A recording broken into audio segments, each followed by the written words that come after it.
తాకట్టులో ఉన్న బంగారాన్ని విడిపించి ఆ రోజు ఆన్లైన్ రేటుకే మేము కొంటాం. Sharma gold company. నమస్తే, వెల్కమ్ టు సుమన్ టీవీ. నేను మీ యామ్ని. ప్రస్తుతం మనతో ఉన్నారు ప్రముఖ ఆధ్యాత్మికవేత్త, ప్రముఖ జ్యోతిష వాస్తు పండితులు సుభాష్ శర్మ గారు ఉన్నారు. గురుగారు, మన గురుగారితో మనం మాట్లాడదాం. నమస్తే అండి. శ్రీమాత్రి గురుగారు, ఇప్పుడు మనకి శివరాత్రి అయిపోయిన తర్వాత నెక్స్ట్ డే అమావాస్య వస్తుంది. అది కూడా ఇప్పుడు ఆదివారం రోజు వస్తుందండి.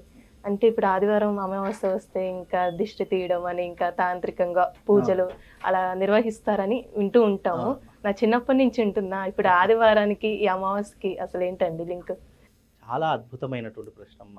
అంటే మా చిన్నప్పుడు కూడా వినేవాళ్ళం, ఆదివారము అమావాస్య అర్ధరాత్రి బయటికి వెళ్ళకూడదు, భూతాలు ప్రేతాలు తిరుగుతూ ఉంటాయి, నీకు భూతం పట్టుకుంటుంది, నీకు ఏదైనా దయ్యం పడుతుంది, గాలి తలుగుతుంది, ఇలా చాలా రకాలుగా చెప్పేవాళ్ళమ్మ. నిజంగా ఆదివారం అమావాస్య అనేటటువంటి, ఇప్పుడు ఆదివారం అంటే సూర్యుడికి ప్రధానమైనటువంటి రోజుగా పరిగణలోకి తీసుకున్నాం. సూర్యారాధనకు, సూర్య ఉపాసనకు ఆదివారం అనేటటువంటిది చాలా అద్భుతమైనటువంటి రోజుగాను, దానికంటూ ఒక ప్రత్యేకమైనటువంటి రోజుగాను కేటాయించింది ఆదివారం. అయితే ఈ ఆదివారము అమావాస్య అంటే గనక సూర్యుడు లోకానికి వెలుగునిచ్చేటటువంటి వాడు, ప్రకాశం, మన లోకానంతటిని కూడా ప్రకాశింపజేసేటటువంటి వాడు సూర్య భగవానుడు. అలాంటిది ఆ రోజు గనక అమావాస్య వచ్చింది అంటే మనకు ఆదివారం ఉదయకాలం ఎంతనైతే ప్రశాంతమైనటువంటి వెలుతురు ఉంటుందో, ఆ రోజున 6 దాటింది, సంధ్యా సమయం ప్రారంభమైంది అని అంటే ఇక చీకటి అనేటటువంటిది మొదలవుతూ ఉంటుంది. ఆదివారం అమావాస్య వచ్చింది అంటే గనక భూతములకు, ప్రేతములకు, పిశాచములకు, అలాగే దుష్టశక్తులకు ఇది ఒక ప్రత్యేకమైనటువంటి రోజుగా, ఇప్పుడు మనకు శివరాత్రి అంటే అద్భుతమైనటువంటి రోజు అని చెప్పుకుంటాము.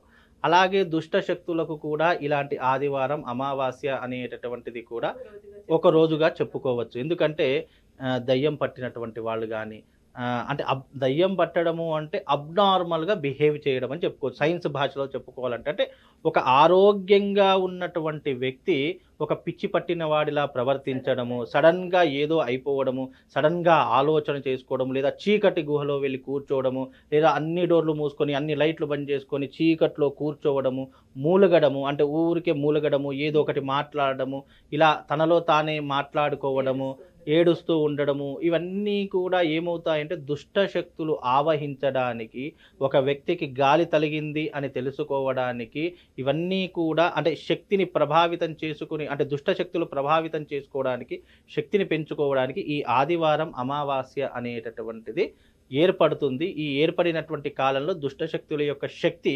విపరీతంగా పెరిగిపోతుంది, ఉత్కృష్టంగా పెరిగిపోయి, అంటే మంచిగా ఉన్నటువంటి వ్యక్తుల మీద ఈ గాలి సోకడము, అంటే ఆరోగ్యంగా ఉన్నటువంటి వ్యక్తి సడన్గా మారిపోవడము అనేటటువంటి జరుగుతాయి. కాబట్టి ఆదివారం అమావాస్య వచ్చింది అంటే స్త్రీలు కానీ, గర్భవతులు కానీ, చిన్న పిల్లలు కానీ గ్రామం దాటి వెళ్ళకూడదు, జాగ్రత్తగా ఉండాలి. అంటే అప్పుడు చెప్పేటటువంటి వారు, అంటే ఇది ఎలా ఉంది అంటే కనుక ఇవన్నీ పాత పద్ధతులు. ఇప్పుడు ఈ విషయాలు ఇవన్నీ చెప్పామనుకోండి, ఇప్పుడు ఎవరు నమ్ముతారండి, ఇప్పుడు ఎవరు ఆచరిస్తారు అని అంటారు. కానీ ఎప్పుడైనా ఒకటి గుర్తుపెట్టుకోండి, మనిషికి ఏదైనా సంఘటన జరిగినప్పుడు చూస్తాడు, దానికి కావాల్సినటువంటి ఏదో తోచిన సహాయము, తోచిన మాట సహాయము చేస్తారు. కానీ అదే దుష్టశక్తి ప్రభావం మన దాకా వచ్చింది, నా దాకా వచ్చింది అనుకోండి, దాని పెయిన్, దాని బాధ నాకు అనుభవిస్తే కానీ నాకు తెలియదు. అలాగే ఈ శక్తులు ఇప్పుడు పట్టినటువంటి వాళ్ళు, పట్టి పీడిస్తున్నటువంటి వాళ్లకు అవన్నీ కూడా అర్థమవుతాయి. అంటే మన ఇంట్లో కుటుంబ సభ్యులకు అర్థమైపోతాయి, ఏంటి ఇన్ని రోజులు బాగున్నటువంటి వ్యక్తి సడన్గా ఇలా మారిపోయాడు. లేదు అని అంటే గనక, అంతెందుకని నేను మీకు జరిగిన సంఘటన చెప్తాను. ఒక అద్భుతమైనటువంటి అమ్మాయి అంటే డిగ్రీయో ఏదో చదువుతుంది, ఇంటరో డిగ్రీయో చదువుతుంది. ఆమె ఇంటర్లో ఉన్నప్పుడు మంచి స్టూడెంట్, మంచి నాలెడ్జ్ పర్సన్. ఆమెకు సడన్గా ఏమైందో తెలియదు. అంటే చాలా అద్భుతంగా, అంటే అందంగా ఉండేటటువంటిది, చాలా చదువులో చాలా మంచి పొజిషన్లో ఉండేటటువంటి అమ్మాయి, చాలా బాగా నాలెడ్జ్ ఉన్నటువంటి అమ్మాయి. ఏమైందో ఏమో తెలియదు, కరెక్ట్ ఒక 6 నెలలలో ఆమె వ్యవస్థ అంతా రిటర్న్ అయిపోయింది, అంటే మారిపోయింది. బికాజ్ ఎందుకు అని అంటే గనక ఆమెకు ఎవరో ఏదో ప్రయోగం చేశారు. ఆ ప్రయోగం ఎప్పుడు ఏర్పడింది? 6 నెలల తర్వాత వాళ్లకు ఏర్పడడం జరిగింది. ఈ 6 నెలల సమయంలో ఏమీ అనిపించలేదు. అయ్యో ఇన్ని రోజులు బాగుండేది, సడన్గా ఇలా మారిపోయింది, శరీరం అంతా మారిపోయింది, ఎంత అందంగా ఉండేటటువంటి అమ్మాయి ముఖం మీద మచ్చలు రావడము, అలాగే కాళ్ళు చేతులన్నీ కూడా బక్క చిలికిపోవడము, బక్క పలస పడిపోవడం, అంటే చాలా అద్భుతంగా అందంగా మంచి శరీర ఛాయతో ఉన్నటువంటి ఆరోగ్యంగా ఉన్నటువంటి అమ్మాయి ఈ 6 నెలల్లో అసలు పాత ఫోటో ఈ ఫోటో పక్క పక్కన పెడితే పోల్చుకోలేనంత విధంగా అయిపోయింది. ఇప్పటికీ ఆ ఫొటోస్ నా దగ్గర ఉన్నాయి. అంటే అలా మన దాకా వచ్చేసరికి తెలియనటువంటి వాళ్ళు లేదు కాదు అని అంటారు, కానీ వాళ్ళ వరకు వచ్చేసరికి వాళ్ళు కూడా నమ్మలేదు మొదట్లో. ఇవి డాక్టర్ దగ్గరికి వెళ్ళారు, ఎక్కడెక్కడికో వెళ్ళారు, ఎవరెవరి దగ్గరికి వెళ్ళారు, చూస్తే రిపోర్ట్స్ అన్నీ నార్మల్. కానీ ఇవన్నీ ఎందుకు వస్తున్నాయో కనుక్కోలేనటువంటి అయోమయమైనటువంటి పరిస్థితులలో ఆ కుటుంబం సతమతం అయిపోతుంది.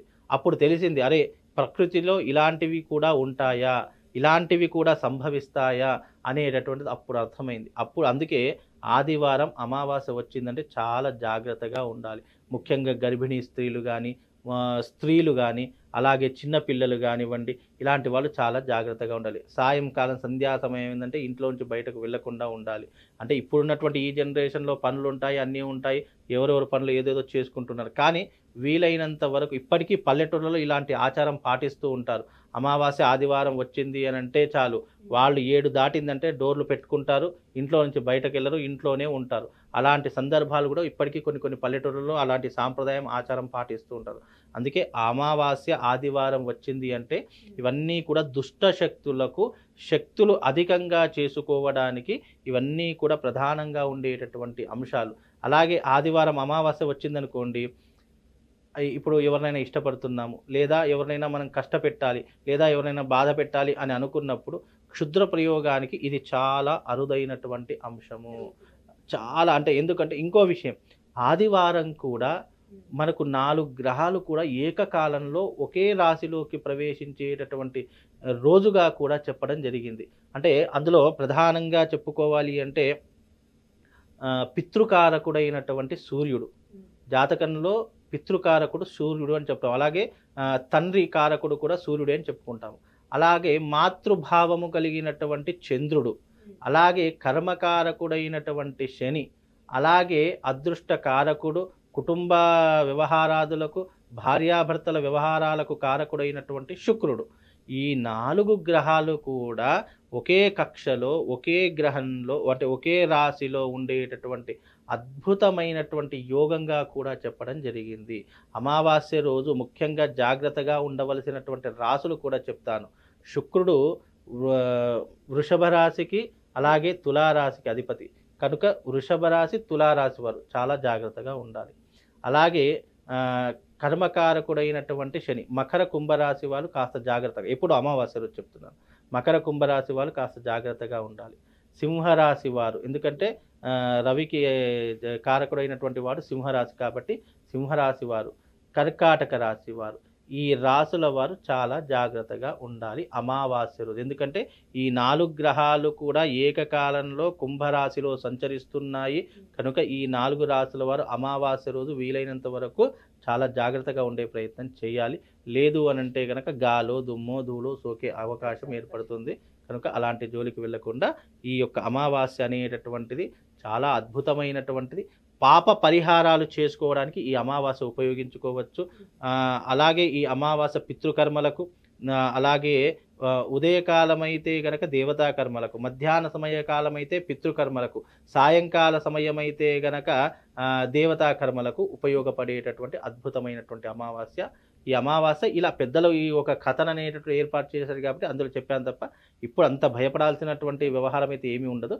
కాకపోతే జాగ్రత్తగా ఉండడంలో తప్పేం లేదు. కనుక జాగ్రత్తగా ఉండండి అమ్మా. చాలా చక్కగా తెలియజేశారండి. ధన్యవాదాలు. శ్రీమాన్.